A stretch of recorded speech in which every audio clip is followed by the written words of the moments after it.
Alain Fischer, c'est Monsieur Vaccin. Il était ce matin sur RTL. Bon. Et on lui a posé la question, mais il y a des morts qui ont été vaccinés, ces gens de plus 80 ou 85 ans. Et c'est ça qui m'amuse dans cette propagande, parce que j'en peux plus. Pardon. Qu'est-ce qu'il va répondre, Monsieur Fischer? Il va dire, ah ben oui, bah évidemment, c'est comorbidité, c'est leur état général. Donc les morts pour le vaccin, c'est comorbidité et état général, mais les morts de plus de 85 ans sans vaccin, c'est Covid. C'est le virus. Et c'est ça qui fatigue, en fait. Écoutez Alain Fischer.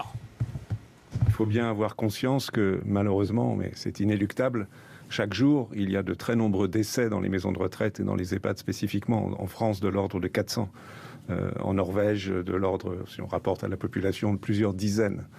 Donc, lorsqu'il y a des événements de décès qui surviennent dans la journée qui suivent une vaccination, ils pourraient, en théorie, être dus à la vaccination, mais ils ont une beaucoup plus grande probabilité d'être dus à l'évolution naturelle de la vie et des maladies que présentent ces gens. Ça, il ne le dit pas d'habitude. C'est un fait, quoi. Moi, je n'invente rien.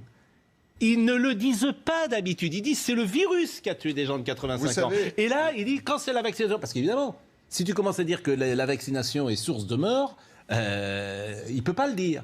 Eh bien moi, cet esprit-là, en fait, moi j'appelle ça de la malhonnêteté intellectuelle. Je ne peux pas vous dire autre chose puisque c'est exactement ce que je pense. J'ai rien contre M. Fischer, hein.